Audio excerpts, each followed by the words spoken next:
What the fuck is going on, everyone? Welcome back to another episode of Blitz with Blake. I'm here with a real special guest, in my opinion. This guy, he's got a wonderful podcast. And you know what, Eric? Why don't you just tell the people about it, man? Okay, my podcast. I'm Erik Hellwig, and my podcast is Bringing the Backups, which is a podcast all about backup quarterbacks from the 90s that I remember as a kid. And it's mostly a comedy podcast, and like sometimes I'll remember to talk about a quarterback. So it's like I return to I'll interview like comedians or friends I have, and if the conversation starts to suck, I'll bring up, Jimmy Clausen's career at Notre Dame or something to try to get it going again. So it's a little bit of a fallback for me to talk about my life. But yeah, it's a fun show, man. Yeah, dude, your podcast is super funny. I fuck with it big time. No doubt about that. Love it. Eric, so just I know we got a little window here, so I'm curious, for this episode, I kind of just want to give like a breakdown of who you are, a little bit about yourself, your background, and then I want to end the show by doing kind of like a mini little backup segment. So, Eric, I guess here's my first question, and this is something that I'm curious about. So you're a stand-up comedian, right? Yes. Yeah. Okay. So have you here? Okay. This is random as hell. So as far as being a stand-up comedian, something that I hear like a lot of comedians talk about, do you ever get asked, like, do people ever be like, oh, tell me a joke, bro. Tell me a joke. Thought you were a comedian. All the time. Like half the time that I tell somebody I'm a comedian, they're like, say something funny. Yeah, that happens a lot. And I never, you should never do that if somebody, I get people, I don't know. I've had some comics that are like, I have a stock joke that I tell that's like not offensive. And it's like a joke that you'd read out of a book to like say at a corporate event or something. So I have friends that do that, but I just go, absolutely not. You go listen to my podcast. I spend hours every week making a podcast. You can go listen to that if you want to hear me be funny. Yes, it's like it's also like it's like if it's what other job is like that? If someone's like, yeah, man, I work in construction. I'm like, oh, dig a hole. Just dig a hole in front of me. I want to see that. It's like It's my job. Like I'm not gonna do my job now when I'm just hanging out. Like so yeah, I never oblige. Yeah, it's so funny you mentioned that too, because like I sell cars for a living. So like very rarely, it never happens where I'm like, if someone's like, oh, what do you do? Oh, I sell cars. Sell me one right now. Like, no, it's always a struggle. It's always pulling teeth to sell a car, it feels like. So it's like I never get anyone that's like, bro, sell me a car now. Like, you sell new cars, you sell used cars. What's your business? Both. I sell new and used, and then I am certified in Hyundai and Audi. And you're selling these at dealerships, or you're just like walking down the street finding Hondas and then flagging people down? Like, where do you like? Yes. I'm just curious what that looks like. Do you like roam to different places? Are you like a traveling salesman? No. What does that look like? You got like a dealership? I work out of a dealership in Wausau, Wisconsin, just slinging whips. Gotcha. It's one hell of a ride, pun intended. So I worked in sales for a long time too. I used to sell vacation packages to Colonial Williamsburg. It was like a timeshare, and I wasn't like selling the actual timeshare. I was getting people to go into the tours, like the 90-minute high pressure sales. And then eventually like they started setting up these things on the East Coast where I would travel to a different city every weekend and be like 4 days, 3 nights in a cottage in Colonial Williamsburg. And all you have to do is try to let us trick you into buying one forever. And like, I would sell these packages it was like basically families, like a family of like 4 would get a $300 vacation. And then 1 in 10 of those people would actually buy a timeshare when they came down. And then that was how that paid back to the other 9 people that didn't buy. Basically, they got like a super cheap trip. But it was, it's more evil than what you do, probably. It's debatable. Why? You tell people like pieces of shit, and you're like, "This car is great." Are you rolling back the odometer? Like, how bad are you? I know how bad I was. Like, we called it pitching heat, and I tried not to do it, but sometimes if I was just having a bad day or someone was being a dick, they'd be like, "How many pools do you got?" They'd be like, "How many kids do you have?" 4. Then we got 4 pools, a pool for every kid. Who gives a shit? Give me your money. Like, I would just start saying stuff. Like, I don't know. Like, if you hold yourself to a higher moral code than I did on bad days. Well, it kind of depends, like, where I'm at in the month. Like, if I'm close to my goal, then I'm pretty much just like, if some guys like give me grief, like, "Hey man, listen, I sold enough cars to keep my job this month. Do you think I need your car deal?" No, I don't. I do not need your car deal. But then, like, there's sometimes, like, I've sold a couple cars. Like, there was one that I sold, I remember. It went down the road. So I sold this guy a car, and I'm like, "All right, man, congrats. Thanks for doing business with me." He goes down the road. 20 minutes later, he calls me, and he's like, "Well, the engine blew up." I'm like, "Oh, Jesus. Okay. All right." What'd you do? Nothing. It's just, that's like nothing to do. Yeah. Like, he brought it back. We replaced his engine, actually, like, because Wisconsin's like interesting, because it's not like, as far as selling cars, Wisconsin's really super cool about it. Like, they're not as sleazy as a lot of other states, because in Wisconsin you have to safety inspect your vehicles if they're pre-owned prior to sale. So like, if something does happen, then it's like a situation where you bring it back to the dealership, and most dealerships in the state will fix it, because it's like, shit, sometimes those things happen. They're machines, like, they're going to break down after you sell them sometimes, and you can't do anything about it. But we try to keep our name clean and just do right by the people. But there's like some instances where because the dealership that I work at is very, very professional, like, you got to really be careful before you test your morals. We'll just say that. Sure. No, man, I got a part-time job right now. Like, I'd love to keep up the illusion that I'm a comic who makes all my money doing comedy, but I do, at least before the pandemic, I was working part-time at a theater selling like tickets to Broadway shows. And that was like in California. Like, it's funny to think, before the pandemic, there were fires here, as if like the pandemic wasn't enough. Like, the state was on fire 10 months ago. And we were calling people during the fires and still trying to sell them tickets to shows. Like, I don't know what to say. Like, I'm a pretty, like, I'm a nice guy in real life, but when I start selling, I feel like I just like a shark. Like, I sense blood in the water. So there'd be people being like, "Yeah, we had to evacuate our home. We don't even know what the situation is right now." I'd be like, "Yeah, I hope that some firefighters get up there. They get some boots on the ground." And speaking of boots, Kinky Boots is coming to the Pancake. I would just work it right into my pitch. Work it right in.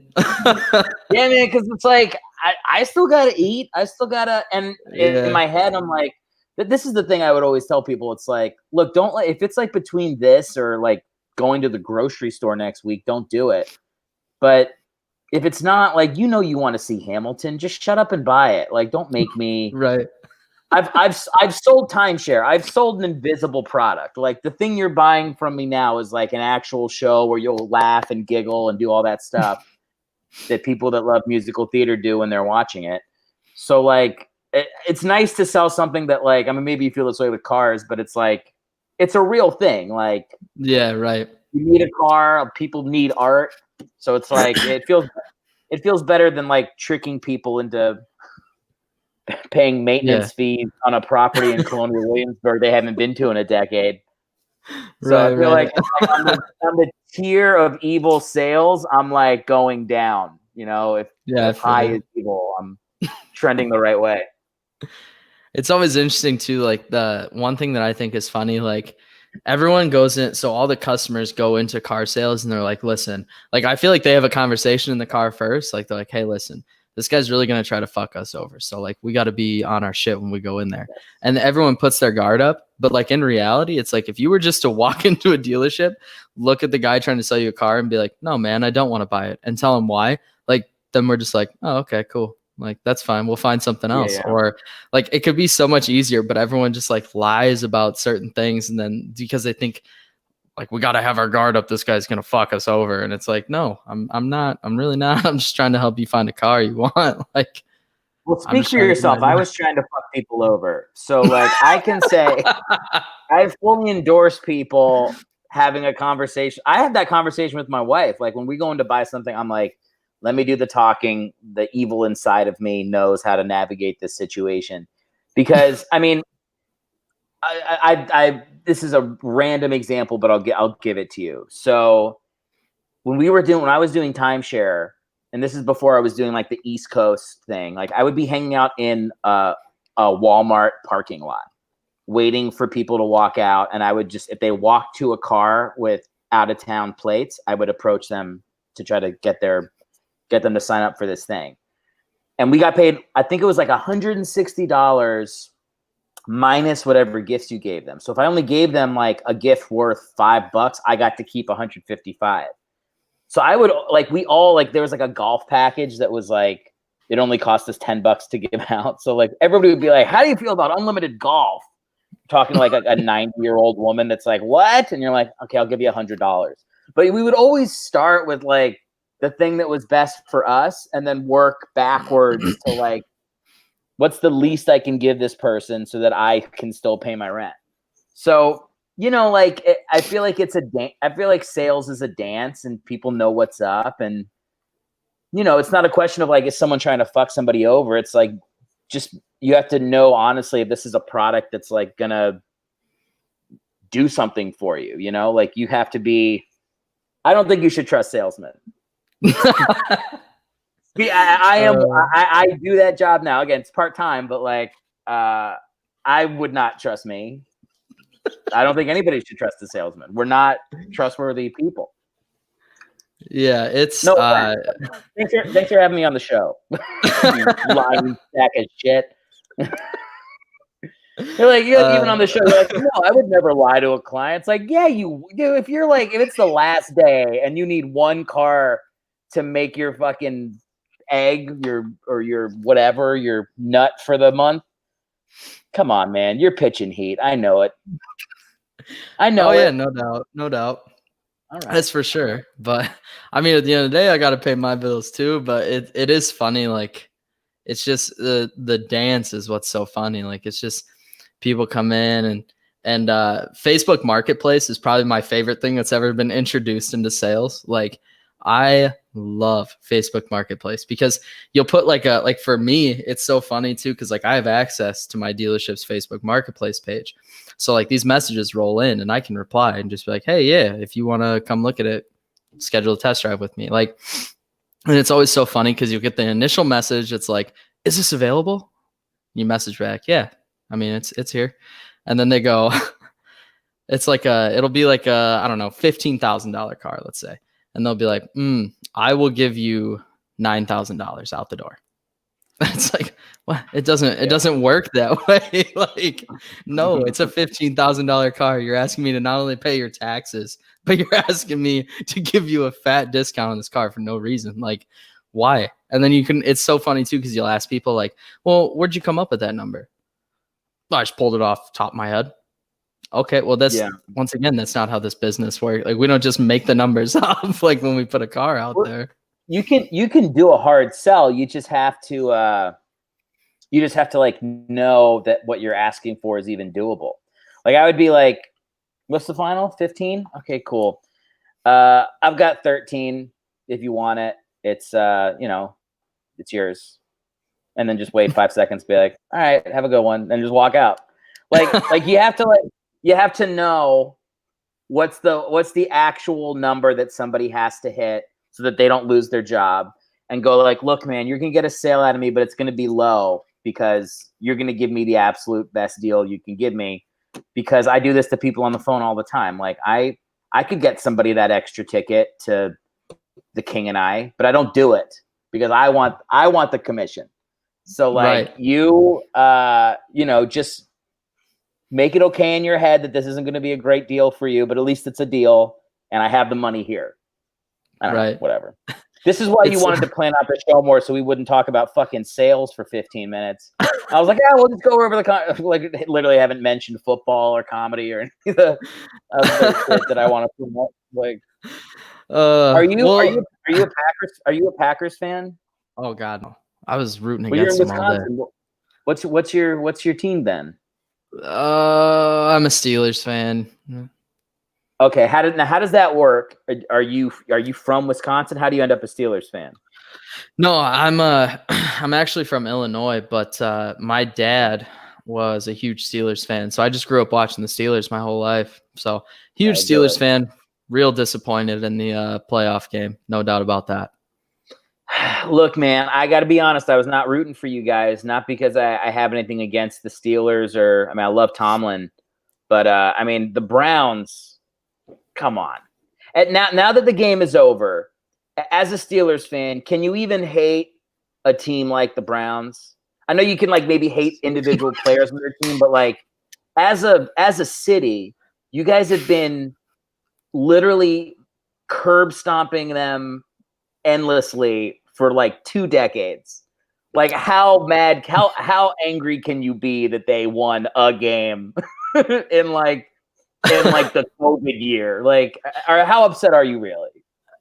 So I'm really upset. That being said, I knew it was coming the moment Juju Smith-Schuster came out and said, "Oh, it's the same old Browns we see all the time. So it's just the Browns." So dumb. I know. I was like, there it goes. I immediately said the day it happened, I text my dad and I said, "Well, we're gonna lose." I was like, because Juju just came out and said some ridiculous shit. What is it with Pittsburgh, man? It's like you guys have somebody put like a curse on your team, like every 3 years your best receiver will lose their mind. They won't be able to be part of a team anymore. It's ridiculous, man. And even I know like shit's blowing up too right now because Juju's probably not going to be re-signed, and like I know he's been saying some interesting things. Like today he was live on Twitch, I think, and he was playing Fortnite, and he was swapping jerseys, right? So like his Fortnite character had like a Green Bay Packers skin on, and he was like, "Oh, I'm a free agent. Like, what? If you're gonna leave with at least a little bit of class. Like, I don't get it, but it's so true because all of our receivers go through this like little spat where it's like they're just like fuck everyone but me, and it's like what? It's receivers, man. It's receivers and cornerbacks. They're out there on the island. They're far away from the other players. It's like humans aren't meant to be with their own thoughts for that long. Right. It sucks. And then obviously the Le'Veon Bell thing happens, and it's just like, yeah. It's never ending horse shit, it feels like. And then as soon as AB and Le'Veon Bell were gone, I was like, well, they were super awesome players, super good, but at least it should be a little more copacetic locker room. And then just shit like this happens at the end of the year, and it's like, why does it got to be this way every fucking off season? Do you think Ben's gonna come back? Well, I hope so, unless we plan on drafting a quarterback, but we'll probably take 9 receivers in the draft this year again. Because it seems like you guys should let him walk. You should let Mason Rudolph be the quarterback so you can go 2-14 for one season, and then just get your quarterback in 2022. Like you might as well, dude. Like Roethlisberger is so bad at like helping other quarterbacks. Like I remember like when they drafted Rudolph, who was not even that good, he like wouldn't say his name like in press Ben Roethlisberger is not like a take you under your wing type of. Oh no, not at all. So like no, yeah, and I'm being charitable to him by only bringing up his press conference. So like I think Roethlisberger is like, look, thank you, bon voyage, appreciate it. Thanks for the memories.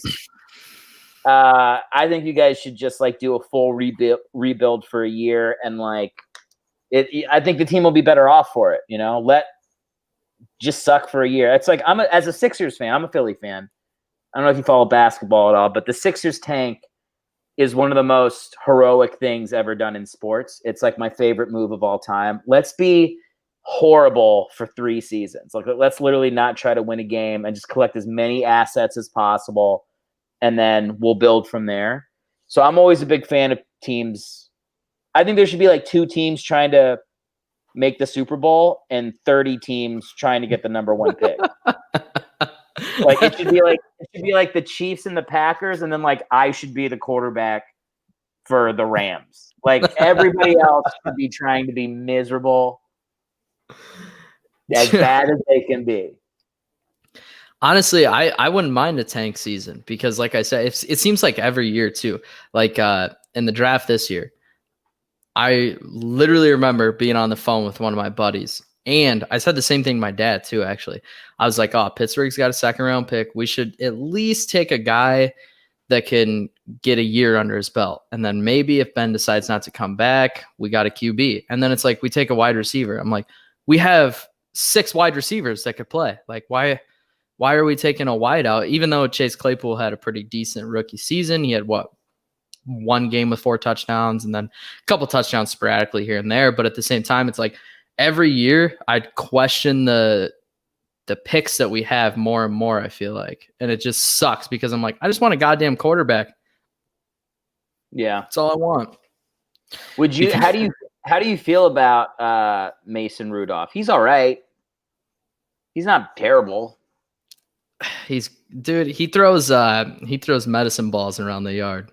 He's garbage, I think. I think he's so garbage. Bad. All right. Garbage. I don't think Duck Hodges is any better. Don't get me wrong, but I forgot you guys have that guy.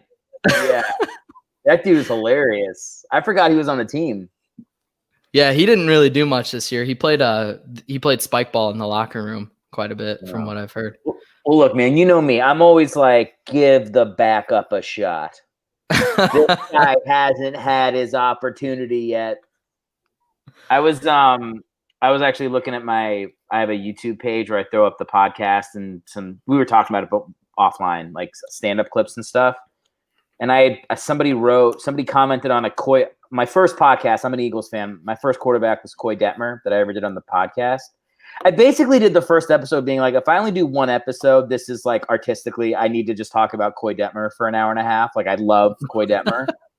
He was like my favorite unknown football player as a kid growing up. And somebody commented on the video today. They said Coy Detmer would have started on any other team if he'd ever gotten a real chance. And I was like, first off, that is so patently untrue. Coy Detmer was like had like such a noodle arm. He was like undersized. He's like not good.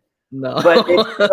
But I wrote back. I was like, dude, this is so the fucking spirit of my podcast. Like every episode, I'm like, this dude never got a chance. And then somebody could come up and be like, actually, here he is starting for 3 years being horrible. I'm like, never got a real chance. Never could have been Tom Brady in the right situation.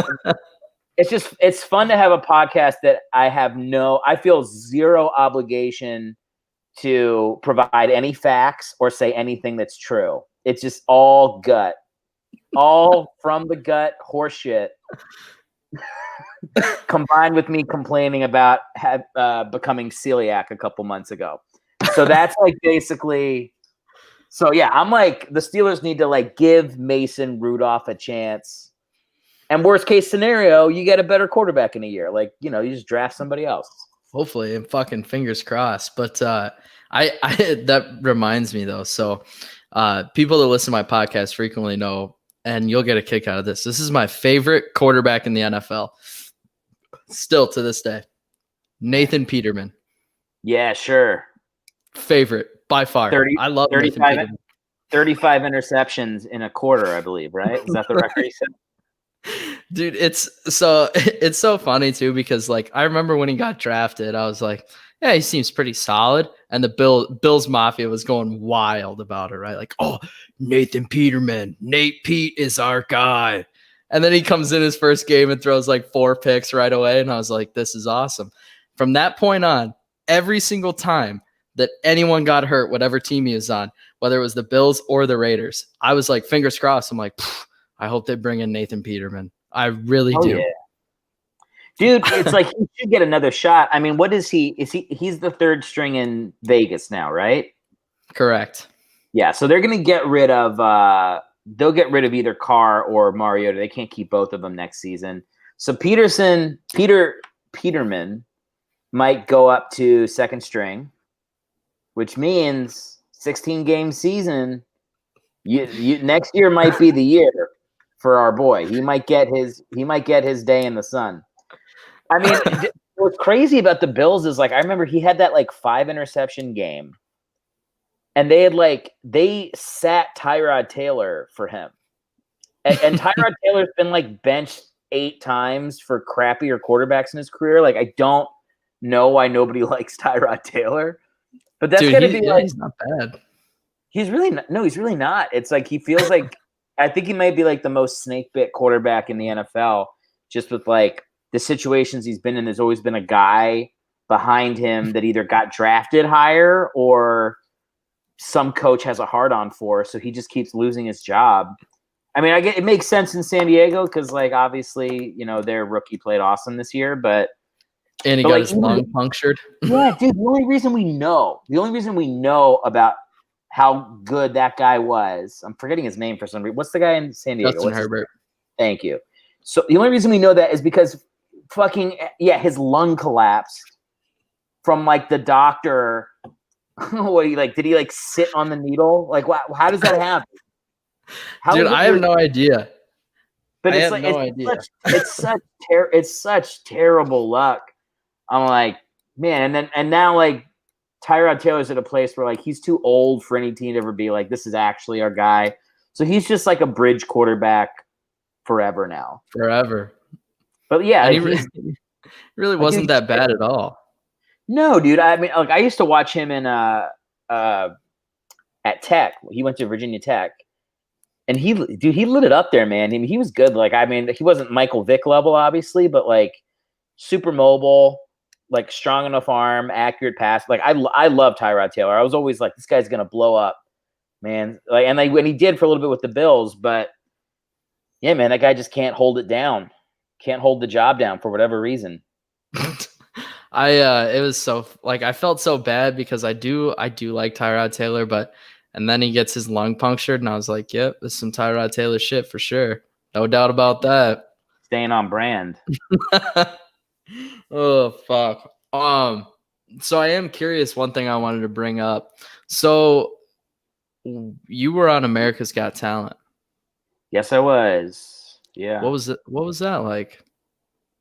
It was cool, man. So I got, I just moved out to LA from New York, and that character, I did a character named Death on the show who I wrote a pilot for that character. I've been doing that character live in New York for years. And so it was just like kind of like a fun thing I did on the side. I didn't even tell people I did it. Like the fun part about it is I wear full makeup, so I'm not recognizable as me when I'm Death. And I would walk up to people who knew me for years and just put on the voice, and they'd be like, who is this guy? And I would like know stuff about their lives. People thought like it was that. So I was like getting to like fuck with people as Death because it was amazing. I love playing that character. And I did, me and my friend, my co-writer, Chris Aurelio, we wrote this pilot, we shot it, it got into some festivals. That's actually one of the reasons I moved out to LA was the show was getting some traction. And like right before we moved, I did a one-man show as Death that's up on my YouTube page now. People want to watch it. And one of the AGT producers got hold of it and just contacted me and was like, this would be great on the show. And I was like, I don't really want to bomb. I was like, obviously, like I'm coming on to lose. Like they intentionally put acts like that on. But then I thought more about it, and I was like, it's fun exposure for the character. And I'd been thinking about like making an Instagram page for him. I was like, that'd be a good way to kick it off, and he'll get a lot of attention that way. So I did the show, and like there's so much prep that goes into like the night before you shoot. Like, Oh no, I think I lost you. uh-oh. Am I back? Oh, yeah, you're back. Where did I cut out? I was like, so let me tell you the story 5 minutes ago. And so the last thing that you said before you cut out was there's so much prep that goes into the show, like the night before you shoot. Yeah, there's like months of prepping before you actually go on the show. And the whole time I was prepping it, I was like, I'm going on to lose. Like, that's the point. Just stay in character, and it's cool. And like, it'll be a fun thing for Death, and hopefully he actually makes the show, like the final cut. And then the day of shooting, I'm in full makeup. I'm waiting backstage for hours. And like all the producers are coming up to me one by one, and they're going, this is so funny. I've never been more excited for an act on this show. This is the funniest thing that's ever been on the show. We cannot wait. And just because I'm a comic and I'm like filled up with garbage inside of me, I was like, I think I'm going to win America's Got Talent tonight. Like, I just completely forgot that for months I've been telling myself, the only purpose is to go on and lose. So like I had like this glimmer for like an hour. Like, I think I'm gonna win. Like, I think I'm gonna win this crowd over, telling jokes about killing their grandparents. And so by the way, the way they shoot the show, it's like it's not actually in order. So whatever you saw on TV, like the person that went in front of Death didn't go in front of me in real life. The person that went in front of me in real life was like some singer from Hawaii who sang a beautiful song, and everybody was crying afterwards, and the judges were like, who did you sing that for? And he was like, it's for my father who died. He goes, quote, I'm quoting, he goes, death took him too soon. And he walked off stage, and I'm like standing on the side of the stage of Death, and I'm like, oh yeah, that's right, I'm gonna get creamed. Like, they set me up to be hammered by the audience. And so somehow, I don't know why they did this. When you watch the show back, you hear people booing me before I even get to the mic. Like, I'm getting booed by the audience because they're like, that's the guy that killed his dad. Like, because the audience there is like, it's like half the audience auditioned for the show themselves. It's like a mix of high school cheerleaders and like methed out gang members. Like, that's who's there. So it's like an insane group of people. So I walk out, and I actually do. I don't like on the actual show that aired. Death is on camera for like 8 minutes. Oh no. And I lost you again, Eric. Now I'm back. Now you're back. All right. Again, where did I cut off? You said Death was on camera for like 8 minutes. Yeah. So like in actuality, like when I recorded the show, I was on stage doing stand up for maybe 7 minutes, and actually was doing really well for the beginning. And then I told it I'd have a joke about killing everybody's grandparents. And as soon as I did that, the audience was like, absolutely not. Like, they started, I vaguely remember a dude like standing up being like, exhale, like just furious. And so they edited the show to make it look like I just get nothing from the very beginning. But in actuality, it was like actually kind of a mixed set that ended. Like, when it ended, I was like, oh, they might bring me back just because like the crowd was cheering for the first 3 minutes. But I also knew when I was doing the show, they're going to edit it to tell whatever story they want. The key is just to make sure that as long as I stay in character, it'll be great. And it was like, they got what they needed from the set to edit it so that it was funny. And then as soon as I got off stage, a camera crew came and they were like, we got to shoot more stuff with you right now. So like all the stuff that's in the package on TV. So like, you know, Death, like eating a sandwich and walking around the audience. And they had me like cutting the brakes to Simon's car and like all these bits that ended up on TV. We shot like right after I bombed on stage. And And somebody actually tried to fight me. Like, so I'm deaf, like standing in the audience 20 minutes after they've booed me or I've got X'd or whatever. And some guy walks up and goes, "I didn't like that joke you told about my grandma." Because I have a joke about killing your grandma. So he thought it was like his grandma, like this fucking lunatic thought I was like specifically, he thought I was actually deaf and that I had killed his grandma.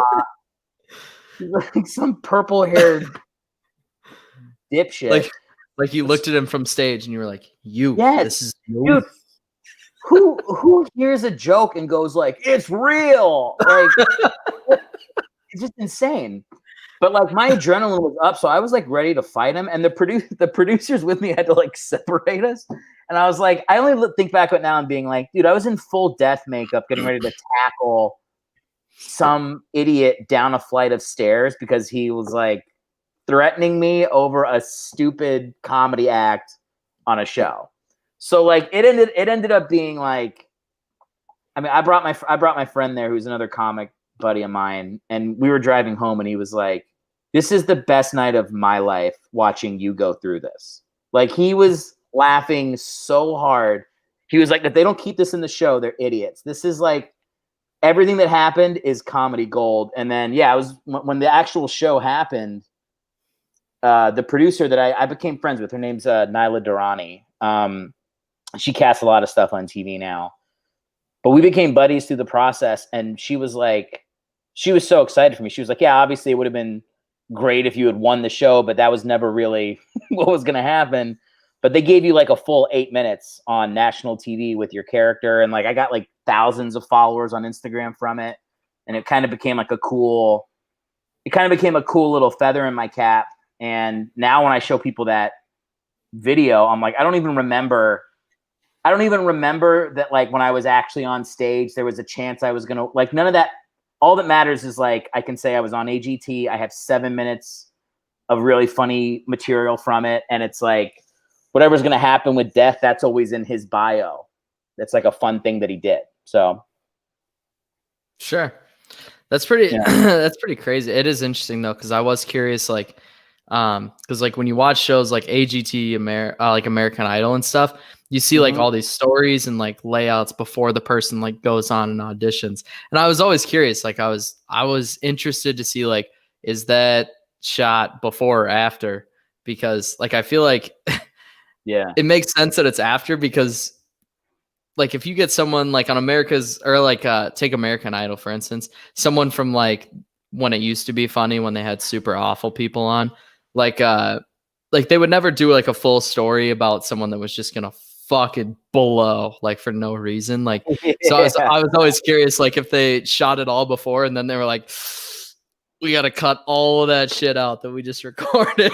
Like, well, I think they do both. Like, I mean, they shoot way more than they need. And then based on how the actual editing of the show goes, they just cut it to make it look like whatever they need. Like there's people who go on that show and perform in front of the judges and they're like, "This is amazing. See you in the next round." And then they just don't put them in the next round because they didn't have space for them in the TV version, and they never get to go to the next round. So it's like it's not like an actual competition show. It's a show. Like they make whatever they need to happen for it to be an entertaining hour of TV. They make it look like they need it to look. And so people have been like, "Are you pissed that like they didn't show Death getting laughs in the beginning?" I'm like, "No, I knew they would do that. And like if they wanted me to win, they would have cut it that it looks like I." oh no. Oh no. Well, hopefully we get Erik back here in just a second.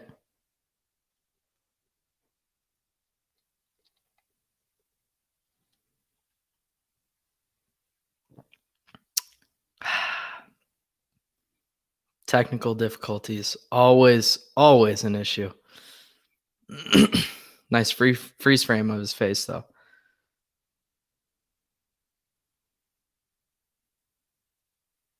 Mm-mm-mm.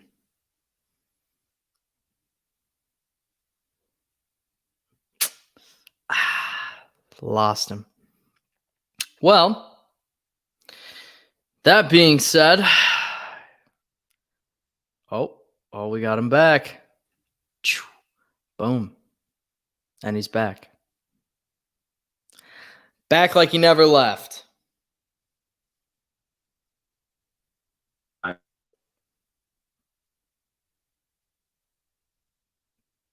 That LA Wi-Fi. I heard it's not that great too. Rumor has it. Oh, we got him. Maybe.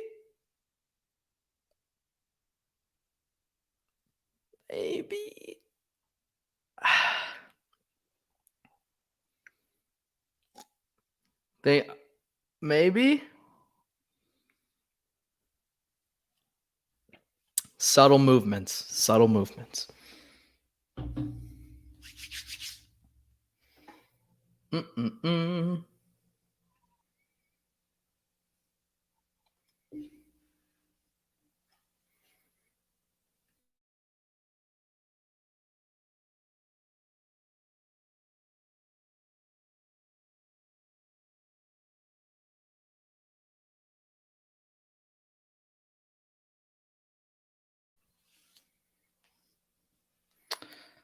Let's see what he says if he messages me.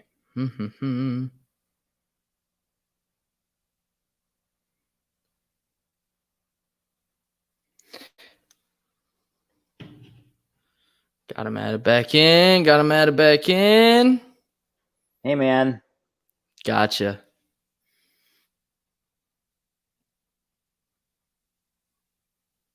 Maybe. I can't tell if he's just said still or if he... All right. It sucks, man. Can you hear me? I can. All right, so we're on now. Oh, yeah, for sure. Okay. Hopefully it doesn't drop out again. I don't know. Can you hear that? Oh, yeah. There's somebody in my apartment building. I'm sure it's fine. Liz, can you grab that? I ordered sweet green. Oh, you got sweet green. We're going to be eating sweet green here in a moment. Is that interesting for people to listen to? What is sweet green? You don't know? Do you guys not have sweet green in Wisconsin? No. So it's prostitutes that get delivered. No, I'm just kidding. No, it's food. It's like salads. It's like a healthy salad. Yeah. No, in Wisconsin we have beer battered cheese curds. So it would have been a dream for me until a month and a half ago when I found out I have celiac, and now I can't eat any of that stuff anymore. Really? Yeah, that's like a new development in my life. Is they had to do like a upper endoscopy, like just like last week they where they put like a thing down your mouth, down to your intestine to see if I have like.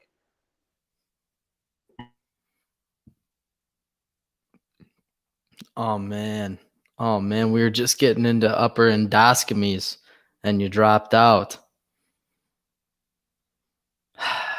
Bummer. Lost him again. All right. Well, in this little time frame, we're going to fill some voids here. Now, one thing to bring up. Got him back. Hey. Maybe this. Can you hear me? Oh, yeah. All right. Maybe this will be better because it's my phone. Yeah. That works. All right, I'm going to plug in so that I'm not screaming.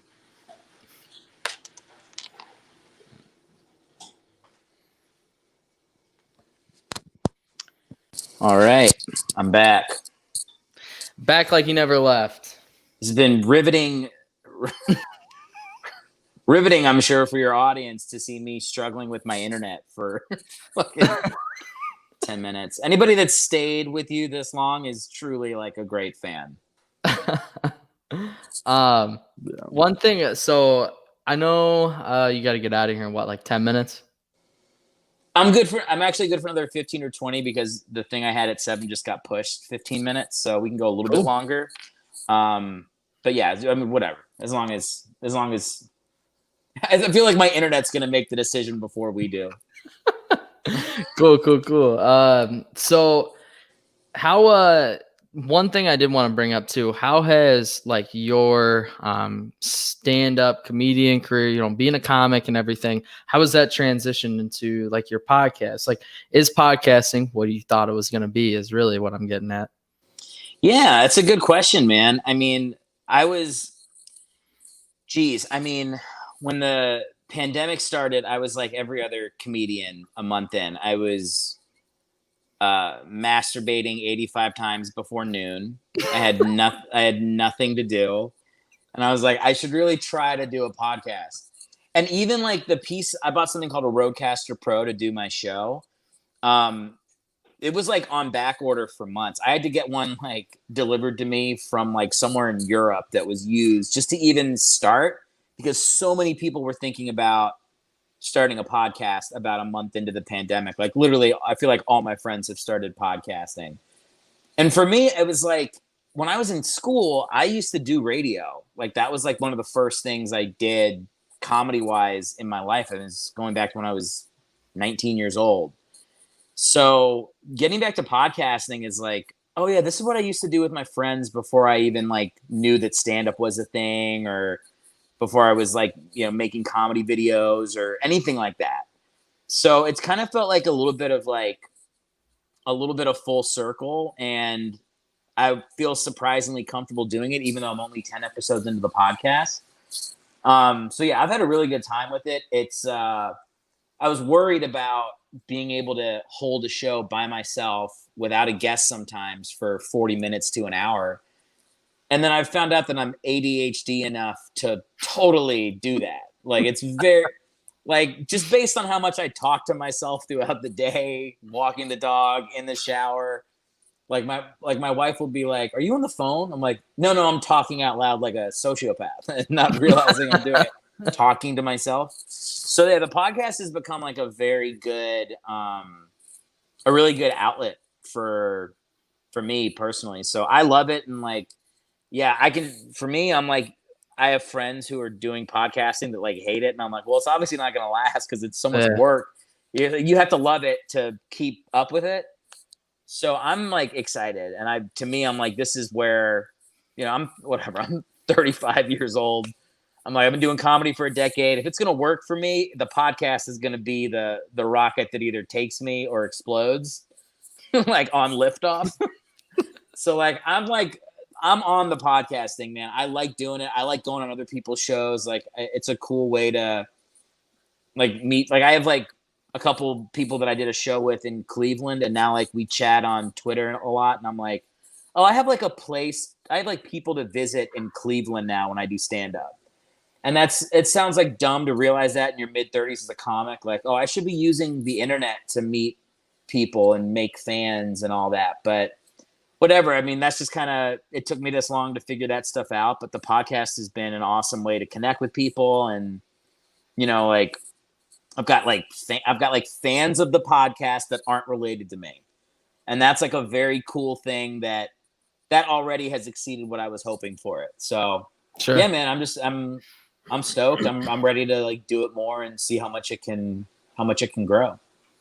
Sure. It is interesting. Like when you think about it too, like I know when I started, at the time I was a Division I scout in North Carolina, and that's where I was living in North Carolina, scouting high school athletes. And it was interesting. Like, honestly, I didn't mind scouting, but at the same time, like I didn't really like it a ton.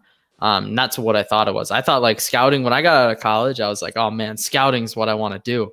And then I got a job right out of college doing it. And I was like, this is going to be sick. And I hated it. And so I came up with like a podcast idea. And I had a buddy actually, because I went to college in Wisconsin. I had a buddy that lived here. And people that have listened to the show from the jump know that this show used to actually be called Two Guys, One Case. And me and a buddy used to just sit down and get super fucked up and talk about sports. Yeah, those are the episodes I listened to, I think. And then after he ended up, kind of just dropping out, and I kept the show going on my own. And luckily I got brought on to like a fantasy network called Rum Boys, but it's always interesting because like when you start, you always think, it'll be cool if the family listens and stuff like that. But then it's like once you have people like interacting with you that aren't your family members, and like random people reaching out to you on Twitter and being like, hey man, love the show, or people just randomly follow you and they're like, hey, listen to your show, really like it. Like things like that is like kind of what keeps you going, I think, because podcasting is not what people think it is. I feel like a lot of people think it's just like, oh, I'm going to sit down, record myself, and things are going to be sweet. And it's like, no, it's so much more. Well, you can do that, but it usually those podcasts suck and they're horrible to listen to.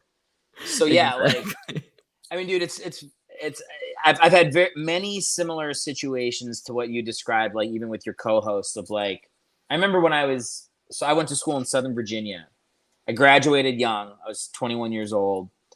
And then I worked that timeshare job for like 10 months to save up money to move to New York.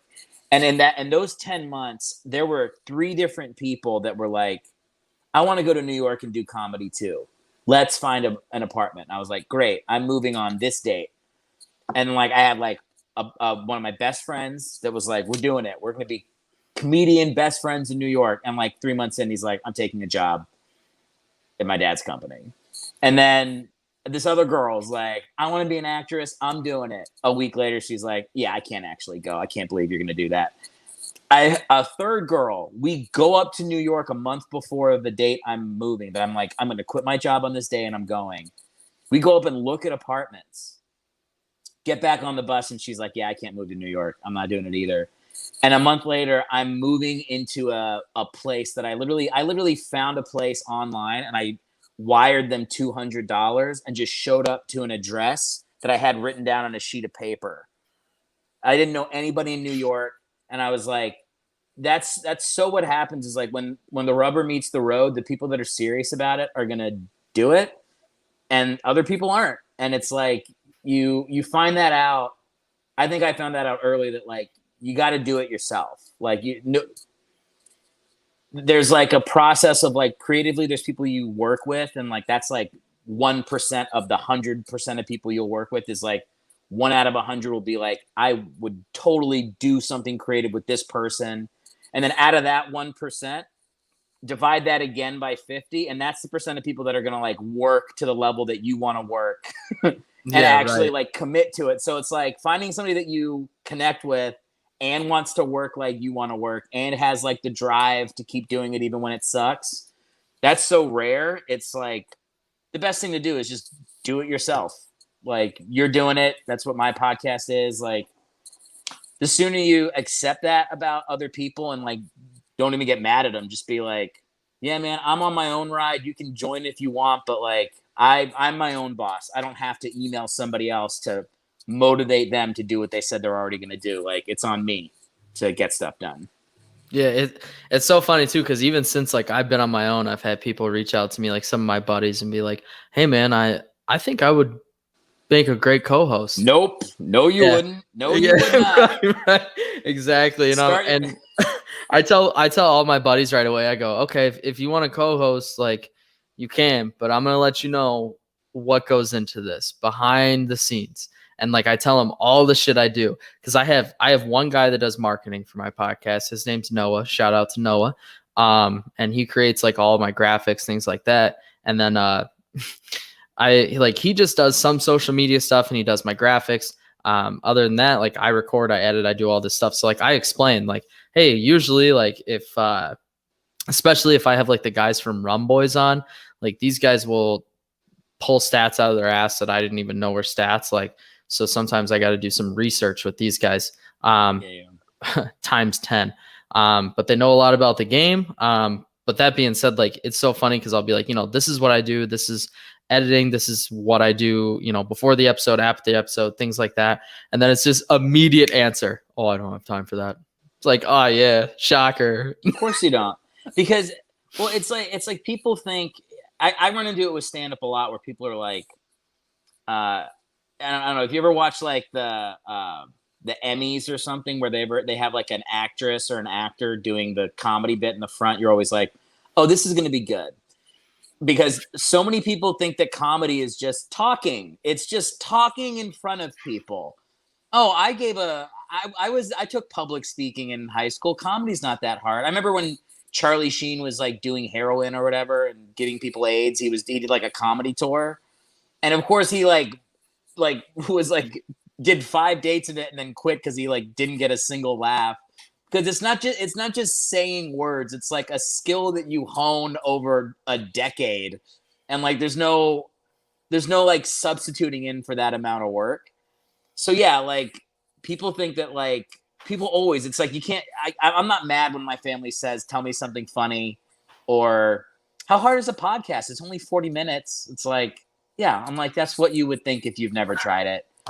And like, Yeah, right. it was honestly like when I was home, we went home for the holidays to see safely, COVID safe, everyone. Me and my wife drove across the country to see our family. And I was at my dad's house because he's like super quarantined. So that was kind of our home base. And my dad is like a military veteran, 24 years in the Army, was not happy I was a comedian up until 15 minutes ago. And, but like just being at the house with him where he would like want to like, he'd come down to start talking to me at 10 o'clock in the morning. I'm like, Dad, I'm at work. Like I'm making content. I'm prepping my podcast. I'm booking guests. Him watching me on a day-to-day basis for like a month and how much work went into it. I remember like before I left him being like, I can see that this is a job. Like, it was like, it dawned on him that I'm not just like, I haven't been like in New York jerking off with my friends for 12 years. Like, I've been getting good at something. Like, he saw the discipline that it takes to like be a comedian, make content, have a podcast, all that stuff. So it's like, yeah, it's like, I don't begrudge people who don't understand it. And I just take it as a compliment that they're like, oh, I'd like to be a co-host, or I'd like to do. I'm like, that just means they like what I'm making, and I'm appreciative that they do, and they'll never be my co-host. It's so funny because I noticed too. People think like right away. They're like, oh, we only got X number of views, and it's like, what would you? I mean, do you think we were gonna get like 100,000 right off the bat? Yeah. Like no one. We're random ass people in the United States. Like no one's gonna listen, and so we start consistently putting out content that people like. Like until then, no one knows who the fuck we are, dude. It's got to be there every week or every other week at the time you say it's going to be there. That's like the most important thing, is like that it doesn't suck and that it's consistent. Yeah, and it's the consistency that like is. So, like I said, some of the funniest people I know, and this is from my time in New York. I was at a comedy theater, where I was collaborating with a lot of people that I think are a lot funnier than me, but they could never get like the consistency part of the equation down, So like I said, there's like the fraction of people that like comedically are like your taste, and then you just divide it again by the people that are like willing to really work hard and work smart towards those goals. And it's why there's not a lot of super successful comedians and podcasters, because those things are rare. Yeah, no shit. I'm talking like I fucking made it. I'm like, also please listen to my podcast. Here's some advice on making it from someone you've never fucking heard of in your life. Where in North Carolina were you living? Fuquay Arena, just outside of Raleigh. Okay, because I'm actually wearing my North Carolina Comedy Festival shirt. I love North Carolina, man. I've been there for 2 comedy festivals. It was supposed to be 4 this year, and then they got canceled, obviously, because of COVID. But I've had great times every time I've been down there. It's a cool state. I loved living there, but I could not scout anymore. I just couldn't do it. You know what's interesting? When I went to college, I was doing journalism. I did that. I was like the editor of the sports section for my high school paper, and I went to college. I literally went to a college because I knew my girlfriend at the time, her sister was writing on the paper at this school, and it was a small school, Christopher Newport. And she was like, I think I was talking with her one day, and I was like, yeah, I'm either going to go to CNU or this other school, JMU, which is in Virginia. And she was like, well, if you go to CNU, you'll be covering the football team your freshman year. The guy that did it just quit. And it was a small enough school to where like that opportunity was there for me. So that's literally why I went to the school, because I love sports. I was like, oh, that'd be so much fun. And after like a year and a half of doing it, I was like, this sucks. Because like I like just enjoying sports. I don't like it when it's my job. Like then it drains the fun out of it, and you're like, I didn't want to go to football games. I like going into the press box and like writing down questions for the shitty D3 coach of my college. I was like, this is boring. And like it's just so funny, like the way that like my podcast now is like loosely tied to sports, but not really. I'm like, that's actually what I wanted to do the whole time, was like just talk about sports and also my feelings and try to be funny. That's actually what I wanted to do. But it took me like a 15-year track of everything to land on comedy podcast loosely about football. That's actually what I wanted to do. Not move to Southern Virginia and cover William and Mary's lacrosse team. It's so true though too, because it's like the exact same thing. Like my podcast, like I talk a lot about sports, but then like we just drink and bullshit and have a good time on my show. And it's so funny because I remember I was all about scouting until I had to sit down with a kid that's like, man, I've been grinding my whole life. I've been doing this. I want to play college sports. And I remember thinking, you're not going to though, because you're not very good. And I just had to look him dead in the eyes and be like, well, I mean, you better work a lot harder then, because you're not close. Oh. and like parents upset, kid upset. And like, I just remember sitting there thinking, and I'm going to have to do this with a majority of the people I work with. Yeah. Like it got way too old, way too quick. That's intense. That reminds me of like there's like jobs where you get hired just to come in and fire people. Like, that's a thing. That's a thing. Like there's companies where literally you call them up and you're like, fire my entire staff. And they're like, I'll be there on Friday. Like they've just managed like how to crush people. That's their skill in life. Yeah. I remember somebody, when I was moving to New York, I was like, I think I want to do comedy. And so somebody was like, oh, you should reach out to this friend I have that wrote on Silk Stockings. You remember that show Silk Stockings on USA? Yeah, it was like softcore porn on USA. I used to jerk off to it when I was a kid. So I was like, so I wrote the head writer of Silk Stockings. I would have been like 20 when I did this. And I was like, I want to be a writer in New York. How do I do it?